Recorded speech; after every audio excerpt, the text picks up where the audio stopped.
हमारा भी एक जमाना था, खुद ही स्कूल जाना पड़ता था क्योंकि साइकिल बस आदि से भेजने की रीत नहीं थी। स्कूल भेजने के बाद कुछ अच्छा बुरा होगा ऐसा हमारे माँ बाप कभी सोचते भी नहीं थे।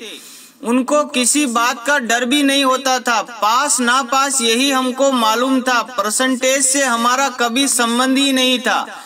ट्यूशन लगाई है ऐसा बताने में भी शर्म आती थी क्योंकि हमको डपोर संघ समझा जा सकता था। किताबों में पीपल के पत्ते, विद्या माता के पत्ते, मोर पंख रखकर हम होशियार हो सकते हैं ऐसी हमारी धारणाएं थी। कपड़े की थैली में, बस्तों में और बाद में एल्यूमिनियम की पेटी में किताबें कॉपियों को बेहतरीन तरीके से जमा कर रखने में हमें महारत हासिल थी। हर साल जब नई क्लास में बस्ता जमाते थे उसके पहले किताबें कॉपी पर ऊपर रद्दी पेपर की जिद चढ़ाते थे और ये काम एक वार्षिक उत्सव या त्योहार की तरह होता था।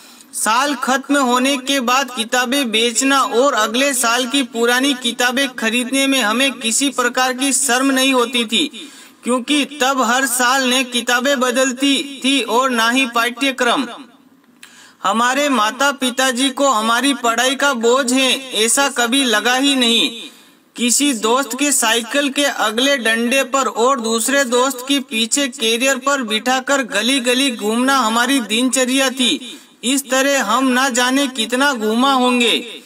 स्कूल में सर के हाथ से मार खाना, पैर के अंगूठे पकड़कर खड़े रहना और कान लाल होने तक मरोड़े जाते वक्त हमारा ईगो कभी आड़े नहीं आता था। सही बोले तो ईगो का क्या मतलब होता है ये हमें मालूम ही नहीं था।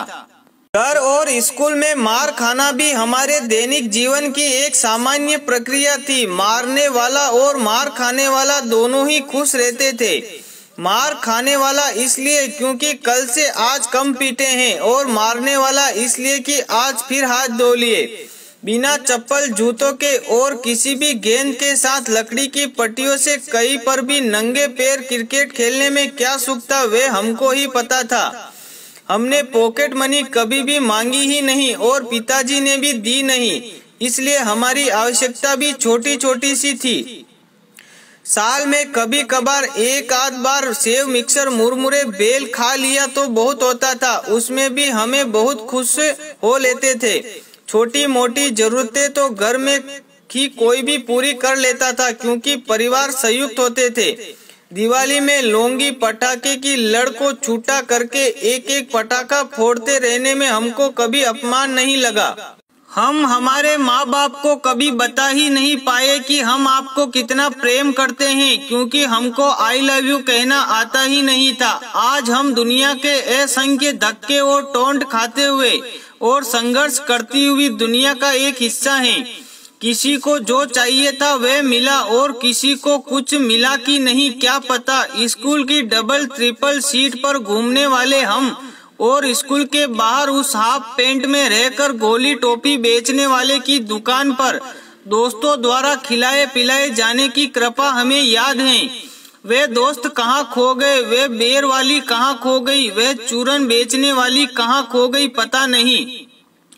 हम दुनिया में कहीं भी रहें पर यह सत्य है कि हम वास्तविक दुनिया में बड़े हुए हैं। हमारा वास्तविकता से सामना वास्तव में ही हुआ है।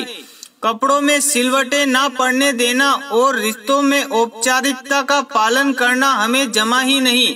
सुबह का खाना और रात का खाना, इसके सिवा टिफिन में क्या था हमें मालूम ही नहीं है। हम अपने नसीब को दोष नहीं देते, जो जी रहे हैं वे आनंद से जी रहे हैं और यही सोचते हैं और यही सोच हमें जीने में मदद कर रही है। जो जीवन हमने जिया उसकी वर्तमान से तुलना हो ही नहीं सकती।